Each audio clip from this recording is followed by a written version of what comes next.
ekibuuzo ekyo baakibuuzaako yabadde naki ayinayo n'akalala ke yaleseeyo n'agamba mbu Yesu bw'abanga ddala Katonda era nga yajja ku nsi mu mubiri n'afa ku musaalaba otyo ate atuuka atya okusaba nti kitange basonyiwe ate ye Katonda ali ku musaalaba afa kati ate ajuliza ani oyo kitaawe gwagamba nti no basonyiwe kubanga bye bakola tebabitegeera tebabimanyi kati ayogera ku kitaawe ekyoyo. Twagala okwebaza eyabuuziza ekibuuzo kubanga teyakibuuzizza yekka naye yakibuuliza abalala bangi. Si bantu bangi nno munnange abakkiriza nti Yesu Katonda ddala kubanga mu magezi g'obuntu ne mu ndaba ne mu ntegeera y'obuntu tekisobola kukkirizika, tekyewuunyisa lwaki kizibu nnyo okukikkiriza. Anti era bye bimu bye bikontana kubanga agamba mbu ate mwana wa Katonda ate Katonda mu magezi g'obuntu bw'otandika okunnyonnyola mwana wa Katonda ate Katonda Katonda yafa ate ye muyinza w'ebintu byonna ate tafa ate taggwaawo ate yakka mu ntaana ate kakati n'asaba kitaawe n'ebirala ky'olina okutegeera kye kino sooka obikule mu Bakolinso awo. Abakolinso ekyokubiri essula emu tulabe ebigambo bye tuyinza okwogera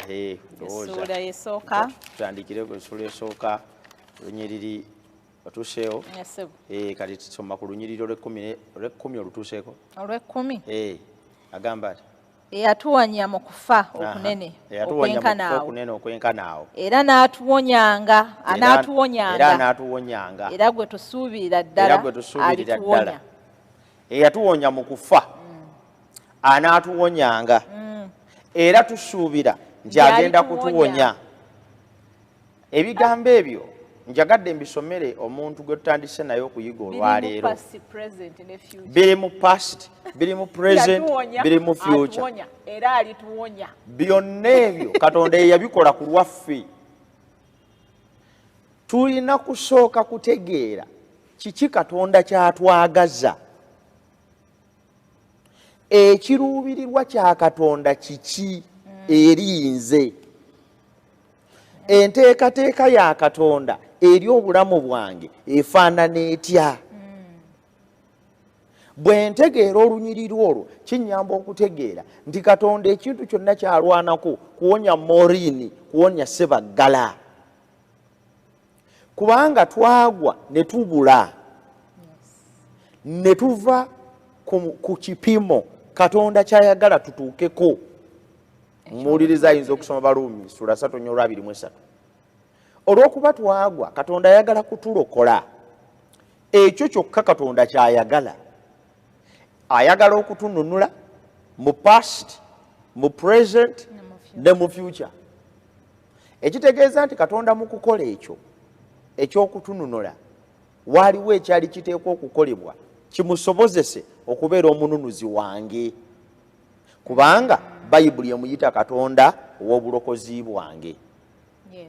Tulina okutegeera ekyama ky'obulokozi, the mystery of salvation. Bw'otategeera kyama kya bulokozi na kizibu kya muntu tosobola kutandika kutegeera bino. Yesu yaba atya Katonda ate ng'ali wano. Naye nga tetunnaba kutuuka ku ekyo katusooke wake tusome ennyiriri eziddamu ekibuuzo zennyini.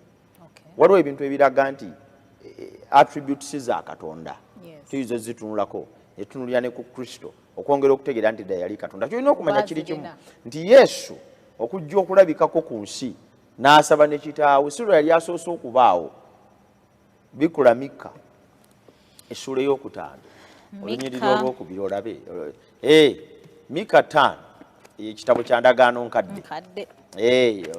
Bangi kuba tuwuliriza bayinza okuba tebakisomanga naye nayo Bayibuli manyi ffe Abadventist tukkiririza mu Bayibuli yonna. Mika 5:2 agamba ati ayogera atya ku Yesu. 5:2 soma. Naye gwe Beselekemu France gwe omuto okuba mu 10 za Yuda mu ggwe mwe muliva gyendi aliba omufuzi mu Isirayiri okutambula kwe kwa ddala kwa ddanadda emirembe nga teginnabaawo. Nabbi ono ng'ayogera ku kibuga Besirekemu alaga nti mu kibuga ekyo mugenda kuzaalibwamu oyo agenda okuzaalibwa agenda kuba mufuzi. Oyo agenda okuzaalibwa agenda kuba kabaka. Oyo agenda okuzaalibwa mu kibuga Besirekemu. Ebyawandiikibwa bigambye nti okubeerawo kwe kwa dda nnyo. Ancient. Ekigambo ky'Oluzungu kikoze ekigambo ancient. Okubeerawo kwe kwa nnaku za dda nnyo nga n'ensi gye tukubako amaaso wano tennaba kubeerawo. Omwana eyazaalibwa mu Besirekemu yaliwo dda nga n'ensi gye tukubako amaaso tennaba kubaawo. Mu bufunze okuzaalibwa kwa Yesu mu Besirekemu, it was a mission. It was a plan. Gwali mulimu gwazza okukola naye nga tekitegeeza nti lwe yasooka okubeerawo. Ebyawandiikibwa ebimulanga byo biba bimwogerako bikula mu Isaaya essula ey'omwenda olw'omukaaga olabe ebyawandiikibwa ebiranga Yesu tebimwogerako. Ekibuuzo kino olw'okuba kikulu twagala tukiwa ebiseera. Isaaya 9:6 agamba atya? Isaaya essula 9:6 otyo agambye ebigambo bigamba bityawo. N'ayogera nti kubanga omwana atuzaaliddwa ffe, omwana ow'obulenzi, omwana wa bulenzi aweereddwa ffe, yatuweebwa, n'okufuga kwe kunaabanga ku bibegabega, okufuga kunaabanga ku bibegabega bye, n'erinnya lye liyitibwa nti wa kitalo. Otyo genda ateesa ebigambo Katonda ow'amaanyi, kitaffe ataggwaawo, ye mukulu ow'emirembe. Olaba nti ebigambo ebifaanane bye tusomye wali mu Mikka nti omwana ono agenda okuzaalibwa agenda kuba mufuzi. Okufuga kwe kwa mirembe na mirembe, okuggyako nga ddala omwana azaalibwa Katonda. Teriyo omuntu ayinza kubeera nakufuga kwa mirembe na mirembe. Tetunnafunayo mukulembeze mu nsi yadde obwakabaka obukulembedde ensi emirembe n'emirembe. Ebyawandiikibwa bigambye nti oyo omwana okuzaalibwa ayina amannya ge, ekisooka ayitibwa wa kitalo. Ekigambo wa kitalo awo kitegeeza nti ye muyinza w'ebintu byonna. Ekyo kiweebwa Katonda yekka. Omwana ono yazaalibwa mu Besirekemu ye muyinza ow'ebintu byonna.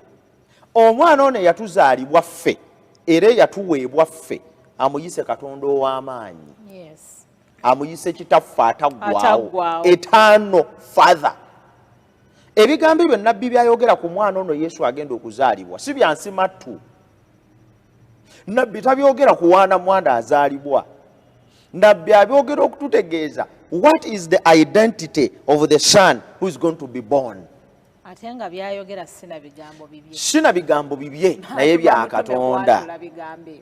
Abantu batunuulira Yesu ng'azaaliddwa mu kiraalo ky'ente. Bwe batunuulira Yesu ng'ayonka ebbeere lya nnyina Mariyamu, bwe batunuulira Yesu ng'atambula ku nsi kuno atambuza bigere, bwe batunuulira Yesu ng'afa ku musaalaba ng'omusaayi gumuggwamu, toyinawo obagamba nti Katonda, kubanga tebamanyi lwaki afaananye bw'atyo. Naye ebigambo byonna ebiranga Yesu bitutegeeza nti yaliwo kuva dda. Bimwogerako nti oyo omwana agenda okuzaalibwa Katonda, oyo omwana agenda okuzaalibwa taggwaawo, oyo omwana agenda okuzaalibwa mufuzi wa mirembe na mirembe, oyo omwana agenda okuzaalibwa ye muyinza w'ebintu byonna. Ate Bayibuli egambye nti omwana atuzaaliddwa atuweereddwa ffe. Ekitegeeza nti Yesu yatuweebwa buweebwa nga kirabo, yaliwo kuva dda. Naye okuzaalibwa kwe ng'omwana, ekyo no kye kimuyisa omwana wa Katonda. Kyokka ekyo ekiyisa Yesu omwana wa Katonda, kubanga kitaawe ye Katonda. Tuyinza okubuuza ekibuuzo, Mariyamu ebyawandiikibwa bitugambye nti yaba olubuto awatali musajja. Kyogamba Yesu akubanga teyazaalibwa kujja ku nsi kuno, teyandiyitiddwa mwana. Era ekimuteeka mu kigambo omwana kwe kubeera nti yazaalibwa ku nsi kuno okujja okutununula. He gets the title of a son. kati n'atufaanana n'ayambala omubiri gwaffe n'abeera our elder brother kye kimuyisa omwana ye ekimuyisa Katonda omwana kwe kuba nti yazaalibwa Katonda. Bayibuli si bwegamba nti yazaalibwa omu yekka owa Katonda, nti Katonda bwe yayagala ensi bw'ati n'okuwaayo n'awaayo omwana we yazaalibwa. Nti singa Yesu teyazaalibwa mu mubiri nga bwe tuli, eyo tayito y'omwana yali teyeetaga kwekisisitinga ku ye. Eriwo kubanga y'okuba omwana y'engeri yokka mwe tuyita ffe okununulwa.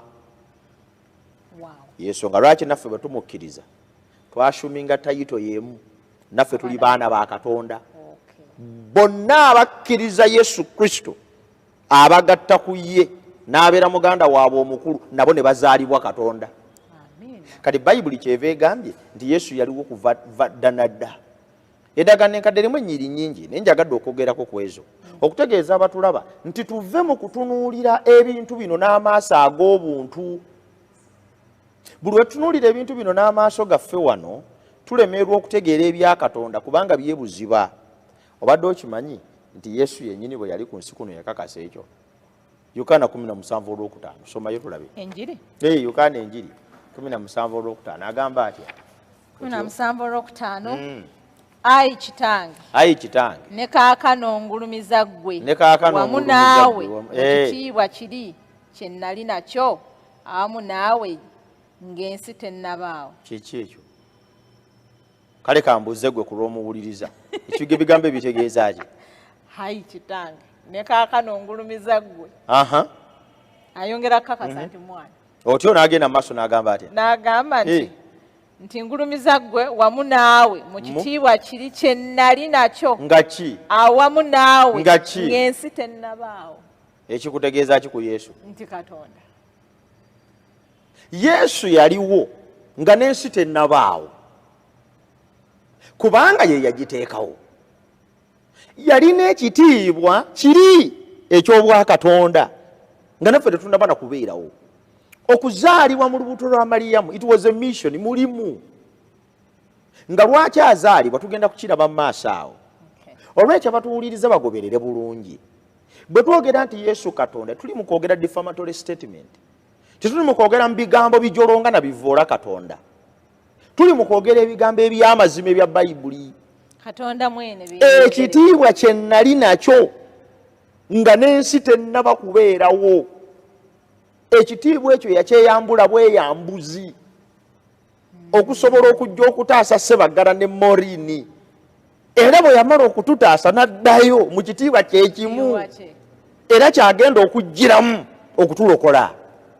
Kikyo kyokka okujja wano Yesu okuzaalibwa atuuke n'okugamba nti taata atuuke okusaba, atuuke okulya nga bwe ndya, atuuke okukemebwa nga bwe nkemebwa, atuuke okunakuwala nga bwe nnakuwala, gwali mulimu. He needed to be helpless like I am. Yes, in order to save me. He became a slave. He became helpless. He had to rely on the Father. Kubanga yakikkiriza, he assumed it. Yakikkiriza. N'akisalawo ku bubwe. Kyekimufuula perfect example. Yes, kyekimufuula perfect example. Nti bw'abanga yateeka wali ekitiibwa kye n'obuyinza n'abiteeka wali. Obuyinza, kitiibwa. Abeere mu mbeera ekaabanga. N'afaanana ekitonde. Asobole okurirayinga ku kitaawe. Asobole okwesigama ne ku kitaawe kubanga anfaananye. Okumwesigamako. Anjigiriza okumusaba. Nga nange bwe musaba. Alwane n'ebikemo. Nga nange bwe nwana nabyo. Akke n'emagombe. Nga nange bwe nakkayo. Kubanga ayagala kunnunula. Simple. Ekyo tekirimu, tekyetaaga sayansi yenna. Naye bwe tuleeta ebirowoozo byaffe ebirya lumonde n'emboga n'omuceere n'ennyama, olaba obwongo bwange obwo obuli emmere eyo kanendeka obuteeka mu bya Katonda azaala atya? Lwaki? Kubanga bingi byeyinza okubuuza Katonda. Yakutonda atya nga tewali kintu? Ekyo ekibuuzo kiddikamu. Enjuba etambula lwaki tegwa? Ekyo ekibuuzo kiddikamu. Enfuufu omanyi obungi bwayo, ekyo ekibuuzo kiddikamu. bintu bingi nnyo Katonda byakola nga tetuyinza kubitegeera ne bwe kibanga ebyo byo tubikkiriza. Lwaki tetukkiriza kino ekyangu? Yesu Kristo yennyini bwe yali ku nsi yayakasa nti ekitiibwa kye nalimu. Owulira ekigambo ekyo? Nali mu kitiibwa kino nga n'ensi tennakola ki? Tennabaawo. Bikulako mu Yokaana nga tugezaako okutuuka wakati mu kibuuzo kino. Yokaana essula 8:5-6. Yesu ayogera ki ku bwakatonda bwe? 5:6. Soma. Ibulayimu jjajjammwe yasanyuka okulaba olunaku lwange. Yasanyuka okulaba olunaku lwange. N'alulaba n'asanyuka. Otyo? 5:7. 5:7. Awo Abayudaaya ne bamugamba nti tonnaba kuweza myaka 50. Naye Ibulayimu yamulaba. Wamulaba Yesu. Naye Ibulayimu wamulaba. Otyo?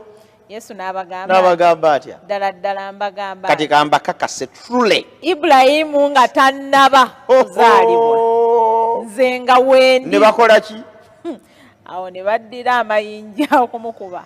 Naye Yesu ne yeekweka n'afuluma mu yeekaalu. Gwe ebigambo oyinza obyogera leero oyinza okubyogera ne batakuba mayinja. Era balaba ng'ogudde ddala. Gw'omanyirwa abaleero bakwesonyiwa. Abaleero olw'okuba waliwo amateeka agagaana okutta ne bandibadde batutta. Gw'omanyi bwe kiri ekizibu okukakasa omuntu wa leero nti Yesu yali Katonda. Bwe buzibu Yesu yennyini bwe yasanga okunnyonnyola Abayudaaya nti am God. Ebyawandiikibwa bigambye Yesu bwe yatuuka ku basajja bano nga bamuwaanira Ibulayimu, bamuwaanira Yakobo. Ffe Yakobo, ffe tuli bazzukulu ba Ibulayimu, era ffe twava mu musaayi guli. Yesu n'abagamba basebo. Bayina ne bibalabako. Bayina oluzzi luno. Olusozi lwa Ibulayimu. Waliwo yaweerayo omwana we. Kati gwe otugamba ki? By that time, Jesus was almost 33 years. Nga bonna abasajja bayogera no bamudabolinga emyaka. They are in their 70s. Yesu n'abagamba nti nze Ibulayimu gwe mwogerako olusozi lwe musongako. Oyo Ibulayimu yeegomba okundaba. Namugamba wangi. Tonnaba na kuweza myaka 5. Oli mu kwogera ku Ibulayimu eyaliwo 1500 years ago. Nti yayagala okukulaba. Oyinza otya okweyogerako nti waliwo emyaka 1500 emabega. Yesu n'abagamba kati musirike. Nina kye njagala okubagamba. Ibulayimu jjajjammwe nga tannaba kubaawo. Nze ayamu nze Yesu nga wendi. Omanyi lwaki baali bamukuba amayinja? Ensonga zaali 2. Ekisooka Yesu mu mboozi eyo afuuka ataggwaawo. He's eternal. Kuba teri muntu yaraweza myaka 1500 nga mulamu. Ekyokubiri mu lunyiriri ezo Yesu yeeyita erinnya Katonda lye yagamba Musa mu bugenderevu. Musa yabuuza nti ntwaleyo linnya ki? Gye n'agamba Abayisirayiri nti lyantumye. N'amugamba nti ndi. N'amugamba ndi. Banambuuza Katonda ki gw'osinza? Genda bagambe ayamu. Kati Yesu abagamba nti Ibulayimu nga tannabaawo nze nga ndi. Ne bagamba mukwate amayinja. Yeeyise n'erinnya. Liri erinnya ekkulu. Erinnya teyinza na kwogera.